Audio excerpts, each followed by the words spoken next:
नमस्कार दोस्तों, मैं आपका दोस्त शुभम गिरी अपने YouTube channel study with Shubham Giri में आप सभी लोगों का स्वागत करता हूं। जैसा कि आप सभी लोग जानते हैं, हम अपनी इस मॉर्निंग की वीडियो में हम सभी आपके लिए एक राज्य व्यवस्था की क्लास लेकर के आए हैं। इस वीडियो से पहले हमने अभी तक भारतीय राज्य व्यवस्था के, जिसमें हम भारत के संवैधानिक विकास की बात कर रहे हैं, इसमें हम 4 वीडियो अब तक बना चुके हैं। ये हमारा भारत के संविधान के निर्माण की 5वीं और अंतिम वीडियो होने वाली है, क्योंकि इसके बाद जब हम अगली वीडियो लेकर के आपके सामने आएंगे तो उसमें हम संविधान के निर्माण की जो प्रक्रिया है हम उस चैप्टर की बात करेंगे। तो ये इस वीडियो को आप बहुत ही ध्यान से देखिएगा। हमारे आने वाली परीक्षाओं की दृष्टि से यह वीडियो बहुत ही ज़्यादा इम्पोर्टेंट है। इस वीडियो को शुरू करने से पहले मेरा आपसे एक निवेदन है कि अगर अभी तक आपने मेरे चैनल को सब्सक्राइब नहीं किया है तो प्लीज चैनल को सब्सक्राइब कर दीजिए और वीडियो को लाइक कर दीजिए, और कोई भी मन में प्रश्न हो तो कमेंट बॉक्स में जरूर दीजिएगा। तो चलिए आज की वीडियो को हम शुरू करते हैं। देखिए, हमने पिछली वीडियो में भारतीय सरकार अधिनियम 1935 तक की हमने चर्चा की थी। इसके बाद जो हमारा अगला अधिनियम आता है वो आता है भारतीय स्वतंत्रता अधिनियम 1947, यानी कि हमें हमारी आजादी का जो अधिनियम है वो ब्रिटिश पार्लियामेंट ने पारित किया और हमें आजादी मिली। तो चलिए ये प्रक्रिया कैसे हुई इसके विषय में चर्चा थोड़ी सी हम प्रारंभ कर लेते हैं। तो सबसे पहले समझ लीजिए, 20 फरवरी 1947 को क्लीमेंट एटली ने घोषणा की। एग्जाम में पूछा जाने वाला सवाल है कि जब भारत स्वतंत्र हुआ उस समय ब्रिटेन का प्रधानमंत्री कौन था। तो याद रखिएगा दोस्तों, जब भारत को स्वतंत्रता मिली उस समय जो वहां का प्रधानमंत्री था वो क्लीमेंट एटली था। ठीक है दोस्तों, और 20 फरवरी 1947 को क्लीमेंट एटली ने घोषणा की कि हम 30 जून 1947 को भारत से ब्रिटिश शासन समाप्त हो जाएगा, यानी कि भारत को आजादी मिल जाएगी। और उन्होंने जैसे ही यह घोषणा की, जैसे ही यह स्टेटमेंट दिया, पूरे भारत में मुस्लिम लीग ने इसके खिलाफ आंदोलन कर दिया, क्योंकि इन्होंने जो घोषणा की थी एटली जी ने, वो ये कहा था कि हम एक भारत को आजाद कर रहे हैं। मगर मुस्लिम लीग ने कहा कि नहीं, हमें एक भारत नहीं चाहिए, हमें पाकिस्तान चाहिए। और उन्होंने बंटवारे की बात की कि भारत को काट करके 2 भागों में बांट दिया जाए, एक देश बने भारत और एक देश बने पाकिस्तान। चलिए, तो मुस्लिम लीग ने पूरे भारत में आंदोलन कर दिया और कहा कि हम विभाजन के बिना नहीं मानेंगे, यानी बिना पाकिस्तान लिए हम नहीं मानेंगे। और मोहम्मद अली जिन्ना का एक स्टेटमेंट भी आया और काफी ज्यादा उन्होंने ऐसी चीजें बोली कि पूरे भारत में एक सांप्रदायिक तनाव बन गया, हिंदू मुस्लिम एक दूसरे की जान के दुश्मन बन गए। और यकीन मानिए पूरे विश्व के इतिहास में जितनी बड़ी त्रासदी और जितने ज्यादा लोग किसी देश के बंटवारे में भारत में मारे गए, एक अनुमान है 15 लाख से ज्यादा लोग मारे गए, कत्ल किए गए, बहुत सारी बहन बेटियों का रेप हुआ, बहुत ज्यादा गलत कार्य हुए उन लोगों के साथ। तो ये सारी चीजें हुई और हम भारतीयों को बहुत ज्यादा झेलना पड़ा, क्योंकि ये जो स्वतंत्रता थी ये हमें आसानी से नहीं मिली थी। इसके पीछे लाखों लोगों का बलिदान है और लाखों लोगों की इसमें जानें भी गई। इसके बाद जब क्या हुआ कि जब बहुत ज्यादा मुस्लिम लीग ने जब विरोध करना प्रारंभ कर दिया तो एक योजना आई। आप सभी लोग इसके विषय में पढ़ते हैं, जिसको 3 जून की योजना भी बोलते हैं और माउंटबेटन योजना भी बोलते हैं। तो 3 जून 1947 को माउंटबेटन योजना आई और इसको विभाजन की योजना भी बोलते हैं। विभाजन की योजना, माउंटबेटन की योजना या 3 जून की योजना। और इसमें ऑल इंडिया रेडियो नई दिल्ली से माउंटबेटन ने घोषणा की कि हम भारत को आजाद कर देंगे। क्या बोला कि हम भारत को आजाद कर देंगे, भारत को स्वतंत्र कर देंगे और भारत और पाकिस्तान 2 अलग अलग देश बनेंगे। क्या कहा उन्होंने कि उन्होंने जो मुस्लिम लीग जो बंटवारे की बात कर रही थी, पाकिस्तान की मांग कर रही थी, इस बात को माउंटबेटन योजना ने स्वीकार कर लिया और कहा कि ठीक है, भारत के लिए संविधान सभा अलग रहेगी और पाकिस्तान की संविधान सभा अलग बनेगी। और इस उनके मुद्दे को, उनके इस यानी माउंटबेटन योजना को मुस्लिम लीग ने भी स्वीकार कर लिया और कांग्रेस ने भी स्वीकार कर लिया। ठीक है दोस्तों, तो याद रखिएगा, माउंटबेटन योजना को कांग्रेस ने भी स्वीकार किया और लीग ने भी स्वीकार किया, क्योंकि लीग मांग कर रही थी कि भारत को बांट करके पाकिस्तान एक नया देश बना दिया जाए। तो इसी के साथ क्या होता है कि 15 अगस्त 1947 को जो ब्रिटेन का शासन है वो भारत से पूर्णतः समाप्त हो जाता है और भारत डोमिनियन और पाकिस्तान डोमिनियन नाम के दो अलग स्वतंत्र देश बना दिए जाते हैं।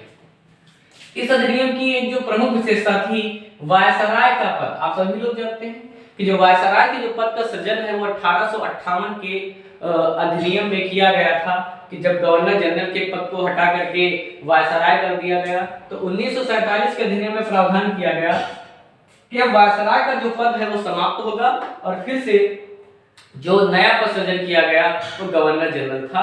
और आप सभी लोग जानते हैं कि जब स्वतंत्र हुआ तो भारत के पहले गवर्नर जनरल लॉर्ड माउंटबेटन और पाकिस्तान के पहले गवर्नर जनरल मोहम्मद अली जिन्ना बने थे। यानी कि हम कह सकते हैं कि ये जो गवर्नर जनरल था इसकी जो नियुक्ति करनी थी वो ताज को करनी थी, यानी ब्रिटेन के महारानी या वहां के सम्राट के द्वारा की जानी थी कैबिनेट की सलाह पर। कैबिनेट कौन सी, यानी कि भारतीय सरकार में जो कैबिनेट कार्य कर रही है उसकी वो जिस व्यक्ति के लिए सिफारिश करेगी ब्रिटेन की महारानी से, ब्रिटिश क्राउन से, और वो उसकी नियुक्ति कर देगी, लेकिन इस पर जो पूर्ण नियंत्रण रहेगा वो भारतीयों का ही रहेगा। ठीक है, यानी कि इस पर कोई नियंत्रण जो है ब्रिटेन की महारानी का नहीं रहेगा, उनको सिर्फ एक औपचारिक कार्य जो है वही करना था।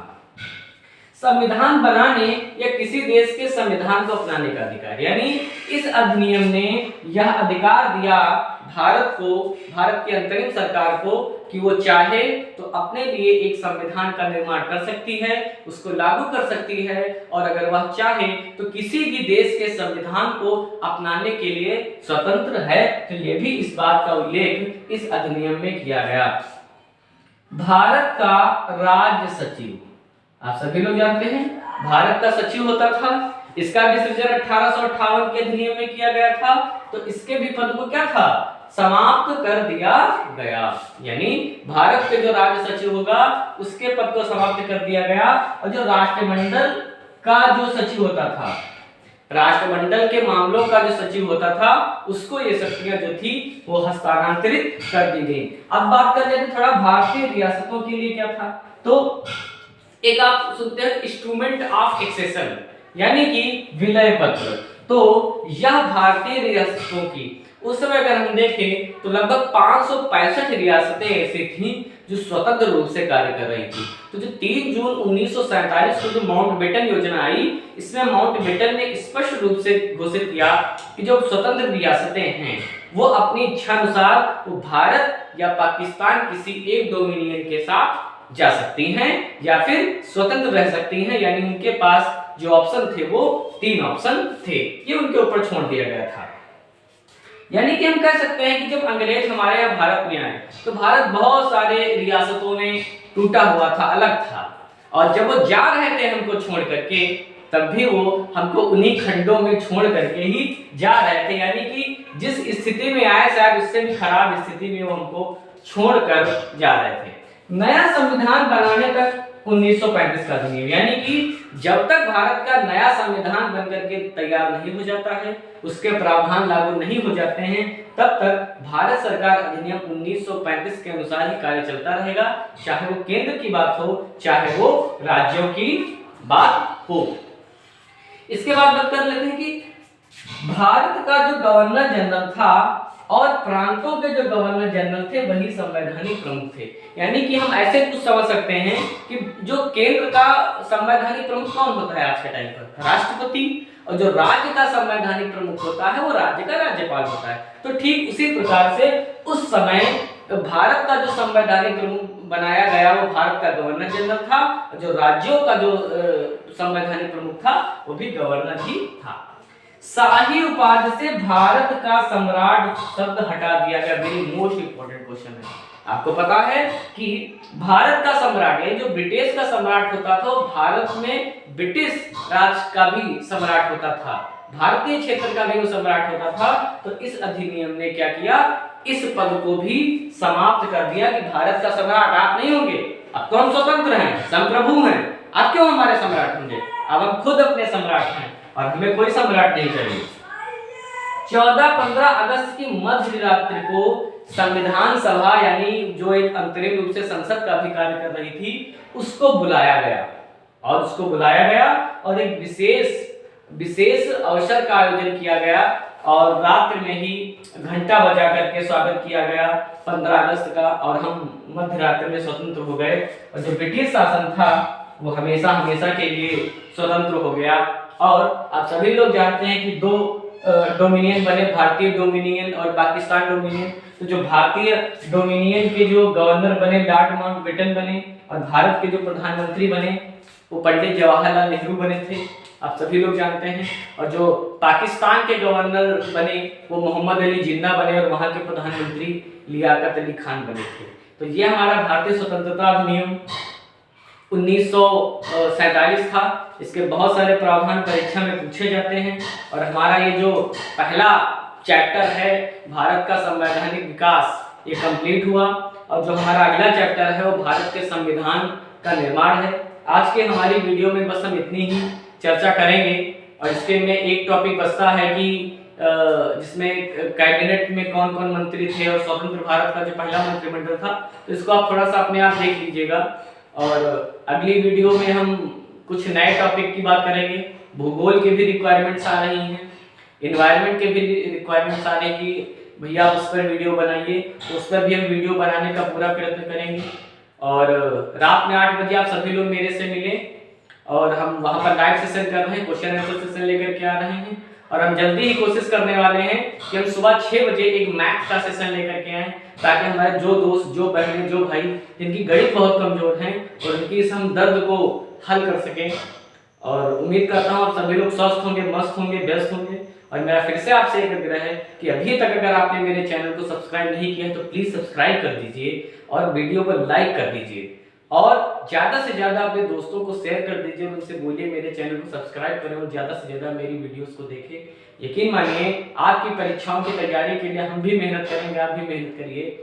और इन्हीं शब्दों के साथ मैं अपनी बात को विराम देना चाहूँगा। आप स्वस्थ रहें, मस्त रहें, खुश रहें और मेरे साथ बोलिए जय हिंद, जय भारत।